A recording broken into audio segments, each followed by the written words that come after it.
जय श्री कृष्णा। पिछले सेशन में हमने श्रीमद् भगवत गीता के अध्याय 8 के कुछ श्लोकों का अध्ययन किया था, जिसमें भगवान श्री कृष्ण कर्म, अध्यात्म और योग को समझाते हुए ईश्वर प्राप्ति के विभिन्न रास्तों के बारे में बता रहे थे। आज हम इसी कर्म को आगे बढ़ाते हुए अध्याय 8 के ही कुछ श्लोक अध्ययन करेंगे। तो चलिए शुरू करते हैं। त्वमेव माता च पिता त्वमेव बन्धुश्च सखा त्वमेव विद्या द्रविणं त्वमेव सर्वं मम देवदेव। ओम श्री परमात्मने नमः। श्री भगवान उवाच अभ्यास योग युक्तेन चेतसा नान्यगामिना परमं पुरुषं दिव्यं याति पार्थुनु चिन्तयन्। अर्थात यहाँ श्री कृष्ण योग से भगवान को प्राप्त करने के कैसे योग किया जाए उसके बारे में बता रहे हैं। श्री कृष्ण कहते हैं योग करते हुए हमें अपना ध्यान अपनी प्रकृतियों के बीच में यानी कि आईब्रोज के बीच में रखना चाहिए। वो पुरुष जिसके मन में भक्ति है, जो अपने कर्म करता है, और वो पुरुष जब अंत काल में अपने योग बल से आईब्रोज के सेंटर में प्राण को स्थापित करके फिर निश्चल मन से स्मरण करता है, तो वो पुरुष दिव्य रूप परमात्मा को ही प्राप्त होता है। यहाँ कृष्ण बता रहे हैं कि कैसे अंत काल के समय आप उस परमात्मा को याद कर उसी को प्राप्त हो सकते हैं। लोगों की बहुत बड़ी बड़ी डेजिग्नेशंस होती हैं, लेकिन एक होता है सबसे बड़ा पद, जहाँ से भगवान से मिलने का रास्ता खुल जाता है। अब श्री कृष्ण उसी के बारे में बता रहे हैं। श्री कृष्ण एक प्रोसेस की बात कर रहे हैं, वो तरीका जो आखिरी समय में आपको भगवान से मिला सकता है। सब इंद्रियों के रास्तों को रोककर और मन को हृदय के एकदम अंदर स्थिर करना है। ऐसा करने के बाद उस जीते हुए मन के द्वारा प्राण को मस्तक के बीच में स्थापित करना है। फिर भगवान से जुड़ी योग धारणा में स्थित होकर जो पुरुष ओम अक्षर रूप का उच्चारण करता हुआ और मुझ निर्गुण यानी बिना गुण वाले ब्रह्म का चिंतन करता हुआ प्राण को त्यागता है, वे निश्चय ही परम गति को प्राप्त होता है। मामुपेत्य पुनर्जन्म दुःखालयं शाश्वतं नाप्नुवन्ति महात्मना सांसिद्धिं परमां गता। अर्थात ब्रह्मा का एक मोमेंट हमारे कई सालों के बराबर होता है। इसलिए हमारे जन्म को, धरती के इस जन्म को क्षण भंगुर कहा जाता है।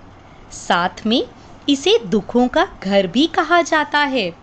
परंतु जो श्री कृष्ण का स्मरण करते हैं, अपने कर्म को निष्काम तरीके से करते हैं, अपने कर्तव्यों को निभाते हैं, उन्हें ही परम सिद्धि मिलती है।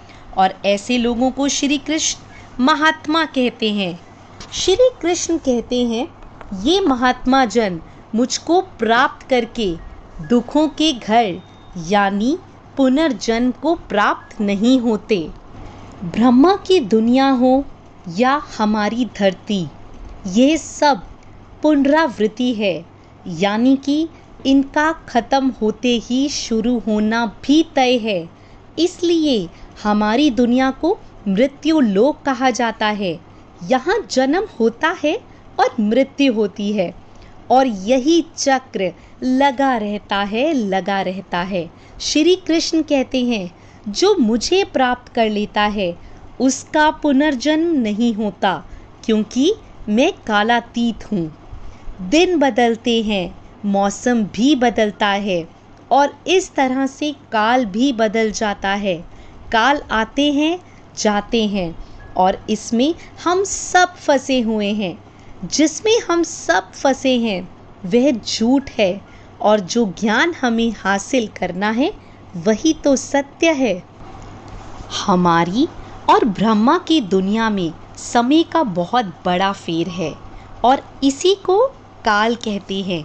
जो पुरुष इस बात को तत्व से जानते हैं वह योगी पुरुष काल को समझते हैं।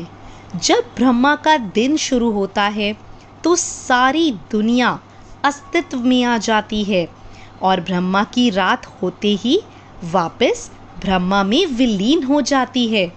जब ब्रह्मा का दिन शुरू होता है तो हम सब अपनी अव्यक्त बुद्धि के साथ दुनिया में आ जाते हैं। अव्यक्त मतलब कि ज्ञान हमारे में छुपा है, उसे जगाना है, उसे जानना है।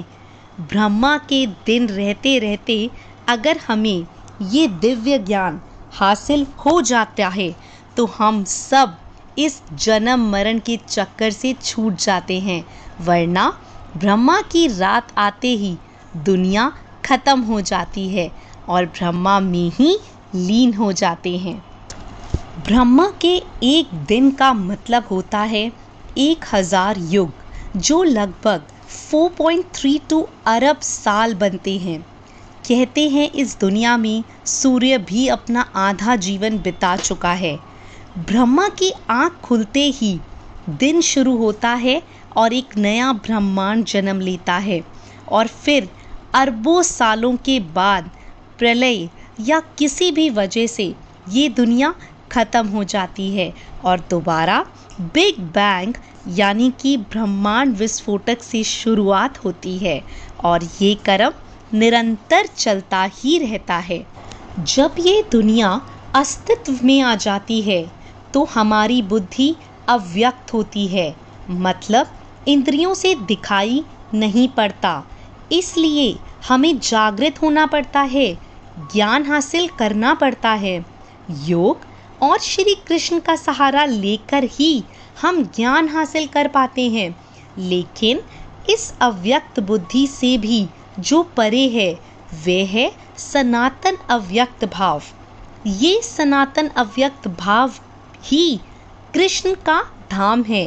ये भाव भी हमारे अंदर ही छिपा है, बस हमें इसे पहचानना होता है।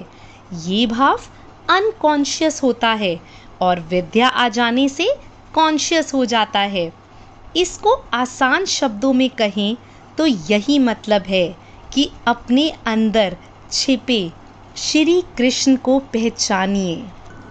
यत्र काले त्वनावृत्ति मावृत्तिं चिव योगिना प्रयाता यान्तिं तं कालं वक्ष्यामि भरतश्रभ।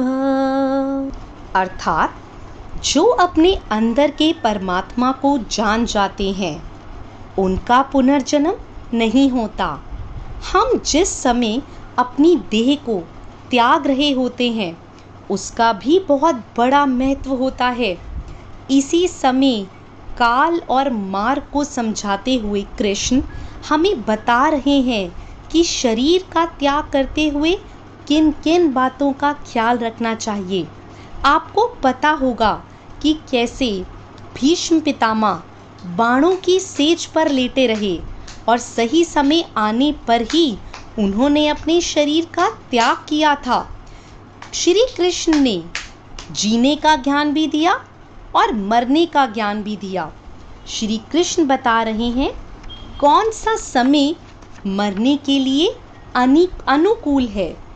जिस काल में सूर्य चमक रहा हो, ज्योतिर्मय अग्नि बढ़ रही हो, शुक्ल पक्ष का चांद बढ़ रहा हो, उत्तरायण का समय आकाश हो, ऐसे काल में देह त्यागने वाले को भ्रम मिलता है। जो ऐसे समय में मृत्यु को प्राप्त होते हैं उन्हें पुनर्जन्म नहीं मिलता। दिन रोशनी, ज्ञान और विद्या का प्रतीक है। शुक्ल पक्ष निर्मलता से जुड़ा हुआ है। अग्नि को ब्रह्म तेज का प्रतीक माना जाता है। अब कौन से काल में मृत्यु उत्तम नहीं होती, इस बात को भी श्री कृष्ण बता रहे हैं और कह रहे हैं, जिस मार्ग में यज्ञ की अग्नि तो हो लेकिन धुएं से ढकी हो, रात का समय हो तथा कृष्ण पक्ष का चंद्रमा श्रेणी हो रहा हो और दक्षिणायन के 6 महीने हो, उस टाइम पर गया हुआ सकाम कर्म करने वाला योगी पुनर्जन्म लेता है। वो योगी जन्म मरण के चक्कर से मुक्त नहीं हो पाता है। जगत के 2 प्रकार हैं, शुक्ल और कृष्ण पक्ष। एक में चंद्रमा बढ़ता है और दूसरे में घटता है। शुक्ल पक्ष में गया हुआ योगी फिर नहीं आता, उसे परम गति प्राप्त होती है, और कृष्ण पक्ष में गया हुआ योगी वापस आता है। जब तक योगी को पूर्ण प्रकाश ना मिले तब तक उसे भजन करना है। योगी सही समय पर ही प्राण त्याग सकता है। अगर समय सही नहीं है तो उसे इंतजार करना होगा। वेद, यज्ञ, तप और ज्ञान महाकर्म होते हैं। इनके बहुत बड़े पुण्य मिलते हैं। श्री कृष्ण कहते हैं, जो योगी पुरुष इस रहस्य के तत्व को जान जाते हैं, वो वेदों के पढ़ने या दान आदि के फलों से भी आगे निकल जाते हैं और सनातन परम पद को प्राप्त हो जाते हैं। तो ये था श्री कृष्ण की भगवद गीता का 8वां अध्याय। इसमें श्री कृष्ण ने ब्रह्म, कर्म, अध्यात्म और मृत्यु के बारे में अर्जुन की शंकाओं को दूर किया। शंकाएं सिर्फ अर्जुन की नहीं, हम सबकी भी दूर हो रही हैं। तो आइए अब 8वें अध्याय को यहीं विराम देते हैं। जय श्री कृष्णा। और कुछ चंद शब्दों के साथ मैं आज अपनी वाणी को विराम देती हूँ। उस व्यक्ति के लिए सभी परिस्थितियाँ अच्छी हैं जो अपने भीतर श्री कृष्ण को पहचान कर रखते हैं और खुशी संभाल कर रखते हैं। तेरी दहलीज को छूने भर से ही वो कमाल हो गया। मेरे आंसू से बने हर मोती पे बस तेरा ही नाम हो गया। मेरी जिंदगी का सवेरा तेरे नाम हो गया। मेरी हर सांस पे मेरे कान्हा तेरा ही नाम हो गया। राधे राधे, जय श्री राधे।